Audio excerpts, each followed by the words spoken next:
MMA is held as the greatest all-around test in combat sports, but as its popularity reaches new levels, many have tried to add their own twist to the formula.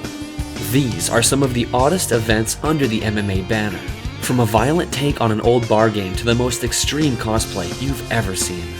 Welcome to It's Not Cagefighting, and these are 5 of the weirdest MMA promotions. Team Fighting Championship was formed in 2014 in Riga, Latvia.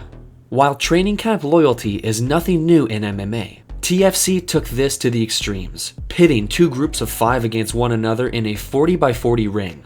Fights would take place over an unlimited time frame until every member of a team had been submitted or knocked out, with many fights ending in 5-on-1 beatdowns against one unlucky survivor.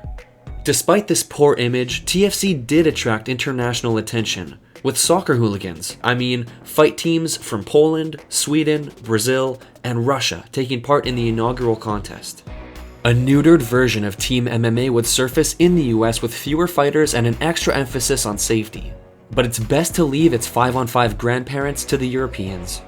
But after years on the fringes, Team MMA made the headlines in 2018, when Dagestan faced SBG Ireland in an epic battle at UFC 229. A rematch has been penciled for early next year. Oh! And now one of Nurmagomedov's teammates throws a right-handed cutter! All hell has broken loose! Ever had an arm wrestling match and wished you could punch your opponent? Well, UFC co-creator Art Davie may have the answer. In 2008, Davie announced the formation of XArm, a fighting promotion described optimistically as combat sports for the digital age. Davie spent years attempting to sell XArm to investors without success, and after watching the company's first fight, it's easy to see why.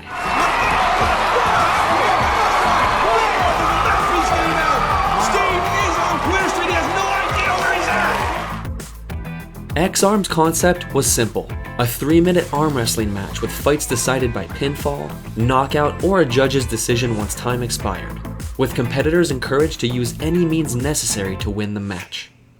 XArm gained notoriety early in its run, but the novelty wore off and the promotion was folded after its first season. XArm events still take place at casinos and carnivals across the US, while Davie has set his sights on getting the World Thumb War Championship off the ground.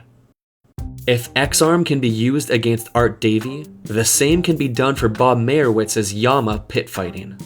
In 2008, Yama held its first and only pay-per-view at the Taj Mahal in New Jersey. The show was a celebration of old-school MMA, an 8-man heavyweight tournament featuring many of the biggest names from the sport's earlier years, featuring commentary from former UFC voices Bruce Beck and Jeff Blatnick. Yama's biggest novelty came from its areola-shaped fighting surface, with producers hopeful the new structure would deter takedowns and keep the action at an exciting pace.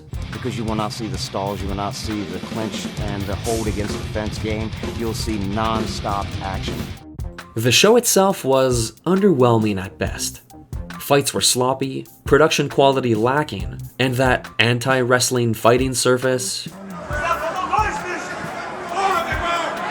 Referee is pretty patient. Travis View would win the tournament after beating Chris Teixeira in the final, but below average pay-per-view buys meant the venture was never repeated. These days, Yama is remembered for 2 things: Oleg Taktarov's heel hook win over Mark Kerr, and Scott Farrell for the worst ring announcer performance in MMA history. Or should that be the best? You do not want to mess with this man. Moving his MMA record to 49 wins, 11 losses with no draws. Man, it smells like dead fish here. Oh man, that is nasty. Medieval MMA first started in the late 90s, but gained infamy in 2015 thanks to the Russian promotion M1 Global. The company first held matches as interludes between their MMA events, but after positive fan reaction, launched a full-time medieval division the following year. Medieval MMA is what you expect, with fighters donning swords, shields, and chainmail to compete against one another over 3 3-minute rounds, with fights ending by knockout, submission, or doctor stoppage. Although the limited movement makes submissions off your back almost impossible.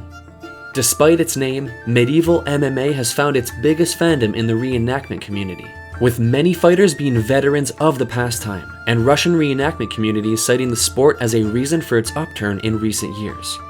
Today, the sport is governed by the International Medieval Combat Federation, keeping those longing for Game of Thrones busy for the next few years. I'm never gonna watch this shit ever again. Like, I cannot watch it anymore. Even the WWE attempted to cash in on the MMA fandom. In 1998, the company announced the Brawl for All, a 16-man tournament with its talent facing one another in legitimate shoot fights. The fights were contested over 3 one-minute rounds, with points being awarded for takedowns and punches landed, or an automatic win by knockout. And with many of the company's stars boasting combat backgrounds, the competition had potential to be a success. Early optimism, however, quickly faded. Most of the company's top names refused to take part, and it was soon clear having untrained athletes in sloppy brawls didn't make great television.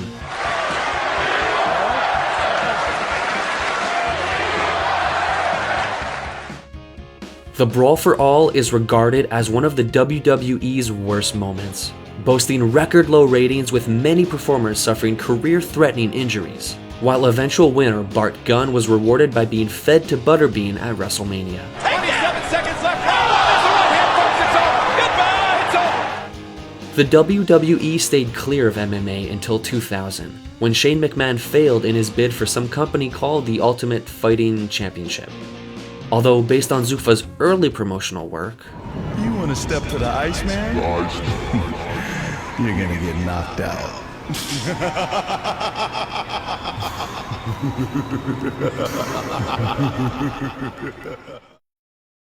And now time for a few honorable mentions. Ganryu Jima martial arts sees fighters attempt to knock each other off a miscircled platform. Thankfully, fatalities were kept to a minimum. Someone saw 2 kids fighting on an obstacle course and decided to form Hip Show Arena Combat. The Bare Knuckle Fighting Championship has been condemned for its high levels of brutality. At least it gave us this. R10!